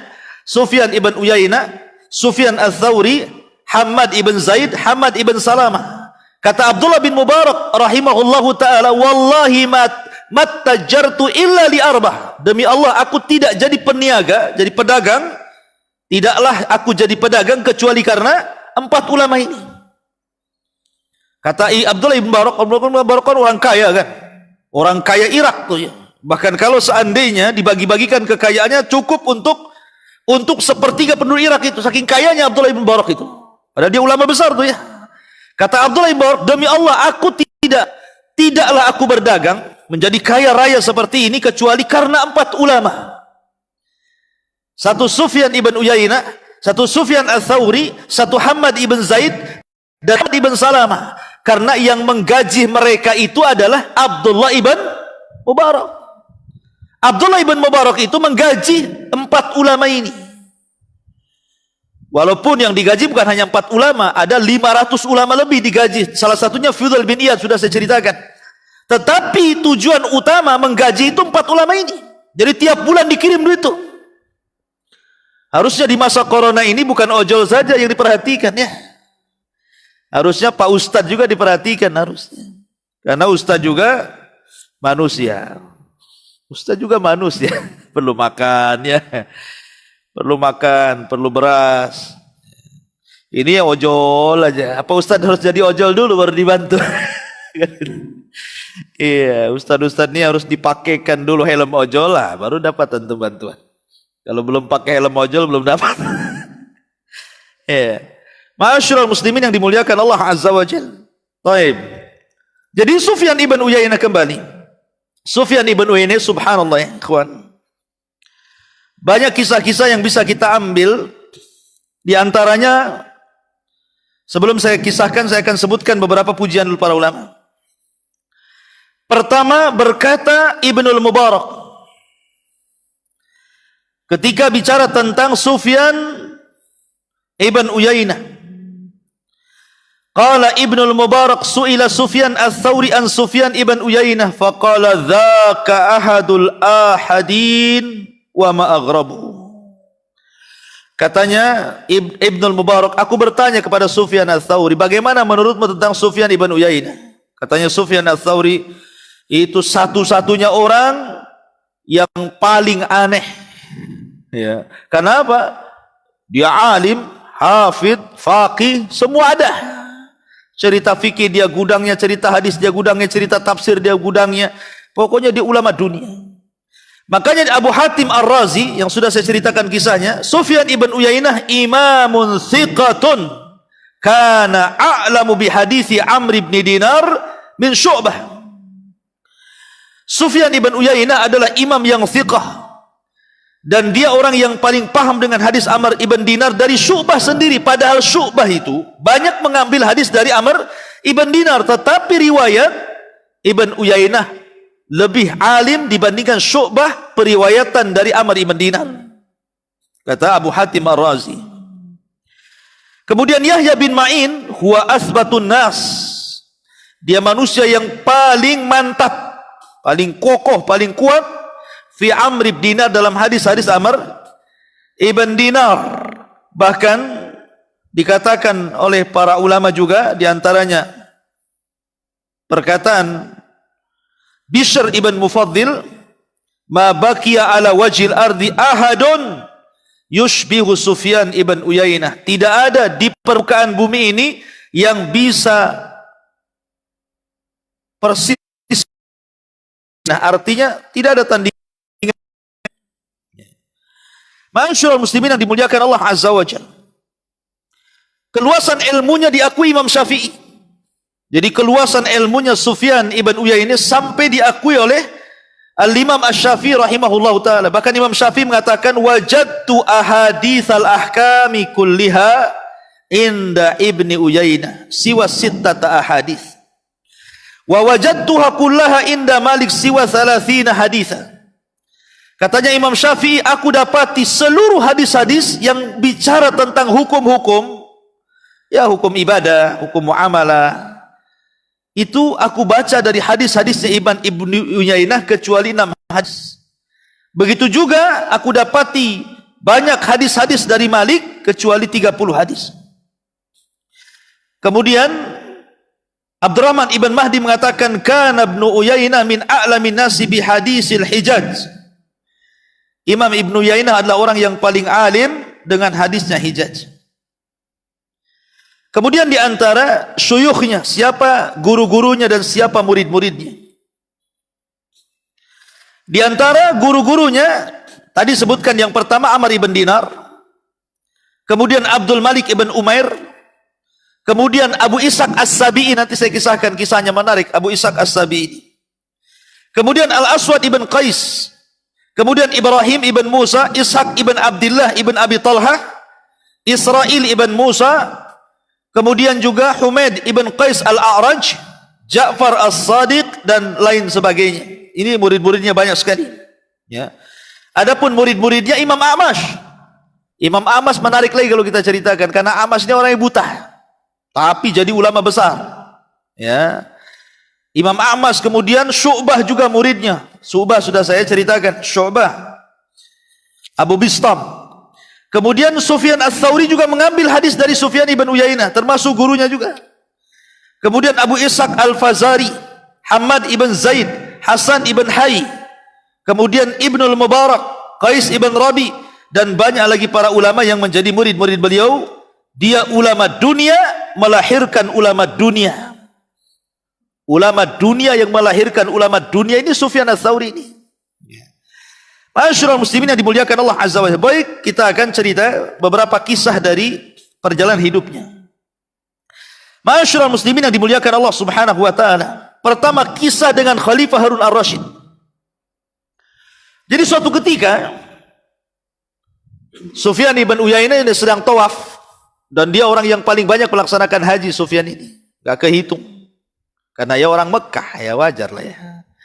Jadi ketika tawaf, rupanya di belakang dia ada Khalifah Harun Ar-Rasyid, sedang tawaf juga. Sufyan ibn Uyainah tidak tahu kalau itu Harun Ar-Rasyid, tapi Harun Ar-Rasyid tahu dia Sufyan ibn Uyainah. Itulah ulama. Kadang-kadang kita nggak kenal dia, dia kenal kita gitu kan. Jadi suatu ketika Harun Ar-Rasyid ini ketika selesai tawaf langsung ditepuk bahunya dan mengatakan, "Ata'rifuni ya ibn Uyainah? Apakah kau kenal siapa aku?" Gitu ya. Sufyan ibn Uyainah tidak kenal, padahal khalifahnya itu Harun Ar-Rasyid gitu ya. Kata Harun Ar-Rasyid, "Ana Harun Ar-Rasyid. Saya Harun Ar-Rasyid." Nah, terus kalau kamu Harun Ar-Rasyid mau apa? Ya. Artinya ini kemudian terjadi dialog sampai akhirnya kata Harun Ar-Rasyid, "Ya ibn Uyainah, bagaimana kalau seandainya kamu datang kepadaku, kau ajari aku dan seluruh keluargaku dan anak-anakku. Bagaimana kalau seandainya kau datang kepadaku, kau ajari aku, ajari anak-anakku dan keluargaku?" Katanya Sufyan ibn Uyainah, "Ya Khalifah, mustahil, tidak mungkin. Karena Allah Subhanahu wa taala berfirman, qala Allah azza wa jal, wala tarkanu ila alladzina zalamu fatamassakumun nar." Janganlah kalian condong kepada orang-orang zalim, nanti disentuh api neraka. Jadi Harun Ar-Rasyid dianggap zalim sama Sufyan Ats-Tsauri ini. Sufyan ibn Uyainah ini kan itu. Jangan seseorang itu menyandarkan diri kepada orang zalim, nanti neraka menyentuh dia katanya. Enggak mau. Ya. Karena Sufyan ibn Uyainah itu tidak mau ada kebaikan dari penguasa. Makanya ketika ditawarkan Harun Ar-Rasyid uang yang banyak dan akan diberikan tiap bulan, dia menolak, tidak mau. Tidak mau. Dia mencukupkan dengan kiriman dari siapa? Abdullah ibn Mubarak. Tidak mau dia. Berani dia menasihati penguasa. Afdalul jihad kalimatul haq inda sultani al-jair. Padahal Harun Ar-Rasyid kan khalifah luar biasa, ikhwan. Bukan khalifah kaleng-kaleng, dia ulama pos khalifah kan itu ya. Tapi Sufyan ibn Uyainah membacakan ayat itu seolah ingin memberikan nasihat kepada sang khalifah. Ma'asyiral muslimin yang dimuliakan Allah Azza wa Jalla, artinya seseorang ulama tidak boleh bersandar kepada penguasa. Kalau penguasa itu penguasa zalim, tidak boleh. Kita boleh taat kepada penguasa dalam hal yang ma'ruf. Tapi hal-hal yang tidak ma'ruf, yang bermaksiat kepada Allah, la ta'ata li makhlukin fi maksiatil khaliq, tidak boleh. Kemudian kisah yang kedua tentang Sufyan ibn Uyainah. Disebutkan oleh Ahmad ibn Nadhr al-Hilali. Jadi suatu ketika aku mendengar dari bapakku, dia berkata, kemudian dakhala masjid, fakana ahlul majlisi tahawanu bihi li sigari sinni. Jadi suatu ketika kuntu fi majlisi Sufyan ibn Uyainah fa nadhara ila as-sabi dakhala al-masjid. Katanya Ahmad ibn Nadhr al-Hilali, aku mendengar bapakku bercerita, kuntu fi majlisi Sufyan ibn Uyainah, dan majlisnya Sufyan ibn Uyainah sudah saya katakan banyak santrinya. Kalau ulama itu mungkin ada 100.000, 200.000 orang yang ngaji. Ini tidak terhitung saking banyaknya. Masjidil Haram itu berjubel orang yang ngaji sama Sufyan ibn Uyainah itu. Karena satu-satunya ulama yang dipanjangkan usia, dan ulama di sezaman dia meninggal dunia dan dia masih hidup. Jadi katanya Ahmad ibn Nadhr, Sufyan ini nadhara ila sabi, dia melihat kepada anak kecil dakhala al masjid. Ada anak kecil masuk ke masjid dan dia sedang berada di majlis ilmu. Kemudian fakana ahlu majlis tahawanu bihi li sigari sinni. Lah orang-orang yang hadir di situ itu merendahkan anak kecil ini. Namanya yang ngaji antum-antum gitu. Rupanya si Said di sini pula duduk dia gitu ya. Antum kan udah tua tuh, Said masih kecil gitu. Jadi pandangan antum nih kepada Said, ngapain lah si Said itu kecil-kecil di sini kan, itu bahasanya kan. Main-main gitulah. Kamu belum waktunya belajar gitu.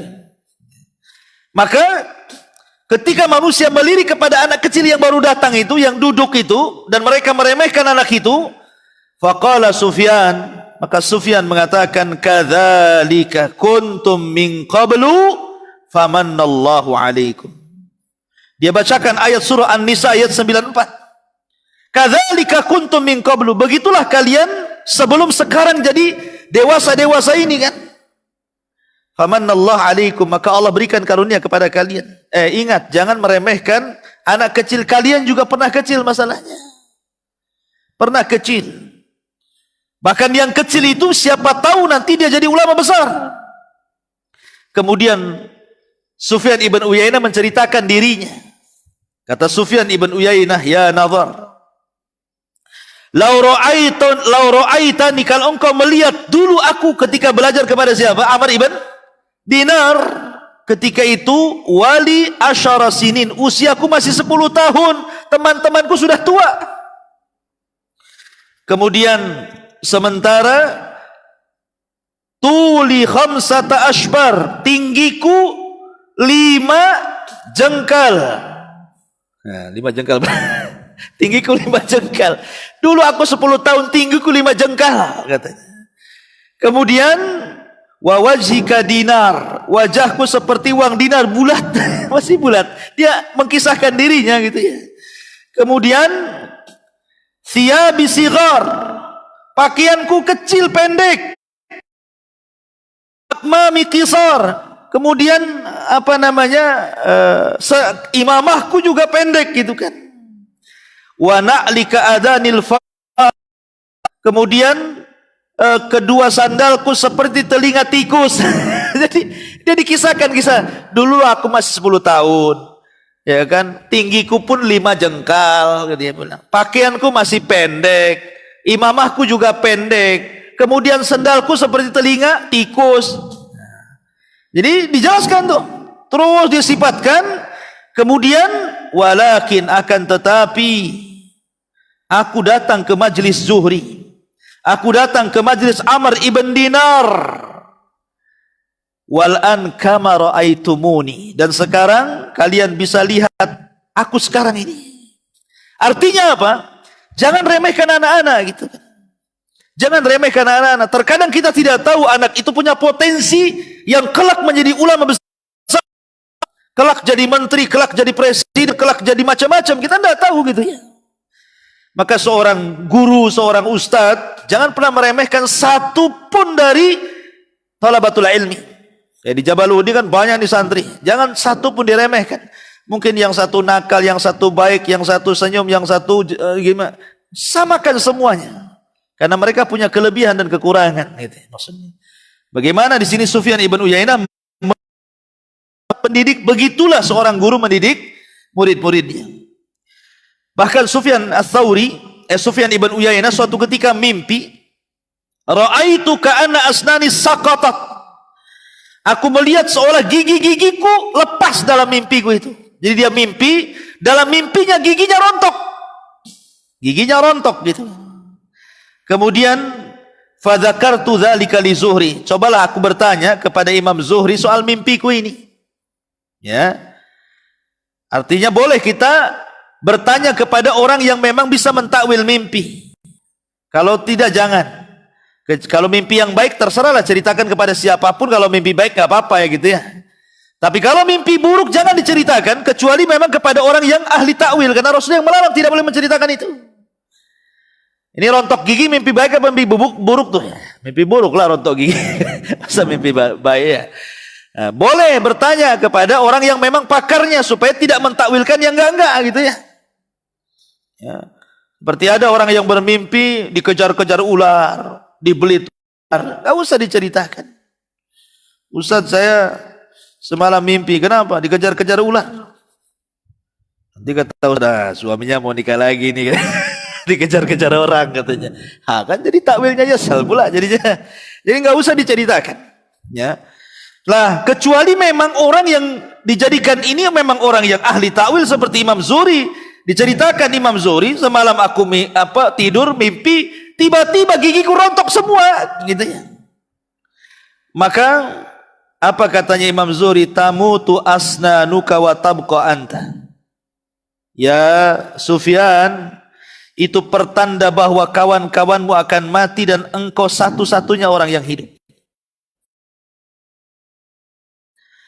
Ketika kemudian Sufyan ibn Uyainah sudah menua, satu persatu Sufyan ibn Ats-Tsauri meninggal dunia. Ya, kemudian Imam Zuhri meninggal dunia, Syu'bah meninggal dunia, semua meninggal dunia. Baik gurunya atau akronnya, kawan-kawan sebayanya. Maka ketika semua meninggal, dia masih hidup, usianya panjang. Maka dia satu-satunya ulama bukan dunia kala itu. Itulah Sufyan ibn Uyainah rahimahullahu ta'ala. Ma'asyiral muslimin yang dimuliakan Allah Subhanahu wa taala. Kemudian di antara kisah lain bahwa beliau itu dikenal dengan zuhudnya. Jadi Sufyan ibn Uyainah adalah alimin ulama'i zuhd, termasuk ulama yang paling zuhud di zamannya. Sekali lagi dia tidak meminta sesuatu kepada siapapun kecuali dari siapa? Dari Abdullah ibn Mubarak. Sampai suatu ketika khalifah dipegang Abu Ja'far al-Mansur. Abu Ja'far al-Mansur ini baik sama ulama sebenarnya. Dia banyak mengirim pengawalnya untuk membawa uang banyak diserahkan kepada para ulama. Lah suatu ketika Sufyan ibn Uyainah ini menerima, padahal sebenarnya dia enggak mau. Dengan terpaksa dia karena ada hajat, ada kebutuhan, dia diambil tuh uang dari penguasa Abu Ja'far itu. Subhanallah, setelah kemudian beberapa hari setelah mendapatkan uang itu dan sudah habis, dia selalu menangis. Selalu menangis. Sampai-sampai kemudian dikatakan oleh murid-muridnya, "Wa ma yubkika ya imam?" Apa yang membuat Anda menangis wahai imam? Maka dia mengatakan, "Tadzakkartu kisan minal khulafa." Aku teringat dengan satu bungkus yang isinya dinar dari khalifah. Ini yang membuat hilang kelezatan dalam ibadahku. Ini yang membuat hilang kelezatan dalam ibadahku. Kenapa? Sebenarnya tidak ada masalah secara hukum. Pemerintah ngasih gaji lah seperti kan, nggak ada masalah kan gitu secara hukum. Ya. Tetapi karena zuhud baraknya, memang dia tidak mau minta-minta. Dia hanya mencukupkan pemberian dari Abdullah ibn Mubarak saja. Ma'asyiral muslimin yang dimuliakan Allah Azza wa Jalla. Kemudian juga Dalam riwayat yang lain ada kisah yang menarik bahwa Sufyan ibn Uyainah ini suatu ketika dia berjalan dengan teman-temannya. Apa kata dia? Qala rajulun kuntu amsi ma'as Sufyan ibn Uyainah. Aku suatu ketika berjalan-jalan dengan Sufyan ibn Uyainah. Idh atahu sa'il, tiba-tiba datang pengemis. Minta-minta. Ya. Minta-minta. Dan kalau antum tahu pengemis Yaman itu sebelum minta doa dulu. Allah yaftah alaik, Allah yuwasi' rizq, hayyakallah, gitu mereka ya. Allah yahfad, gitu ya. Pengemis sana gitu, sebelum minta itu doain kita dulu. Semoga Allah memanjangkan usiamu, semoga Allah menjagamu, semoga Allah meluaskan rizkimu, semoga Allah begini. Setelah doa baru minta. Ada uang enggak? Saya minta, gitu. Tuh pengemis Yaman begitu. Kalau pengemis kita minta dulu. Kalau dikasih, oh mudah-mudahan. Oh. Kalau enggak dikasih, pah katanya. Kan gitu ya. Kacau ya gitu ya. Kalau enggak pengemis punya akhlak gitu ya. Apa kadang dimaki kadang ya. Bakhil katanya. Bahlul lah, nah, apalagi. Jadi orang sana itu doanya baik dulu. Kalau enggak dikasih alhamdulillah, enggak ya sudah gitu. Ya. Masyaallah muslimin yang dimuliakan. Jadi suatu ketika ada pengemis minta sama Sufyan ibn Uyainah. Dia enggak ada duit. Enggak ada barang mau dikasih gitu kan. Fabaka Sufyan. Tiba-tiba menangis Sufyan ini. Fakultu, maka aku katakan, kata kawannya, wa ma yubkika ya Aba Muhammad. Kunyah daripada Sufyan ibn Uyainah. Qala ayyu musibatin a'zam min an yu'ammal fika rajulun khairan fala yusibah. Dia menangis. Kemudian dia mengatakan, di musibah ini, kenapa aku tidak punya uang untuk diberikan, gitu maksudnya. Harusnya saya punya uang, saya punya benda, minimalnya aku kasihlah dia itu. Jangan sampai tidak dikasih. Maka ini di zaman corona harusnya lebih banyak lagi orang-orang seperti Sufyan ibn Uyainah ini. Jangan nunggu orang minta karena penyakit corona. Bagi anda yang dilebihkan hartanya, tabungannya punya lebih sedikit, maka bantulah saudara-saudara kita yang memang kesulitan.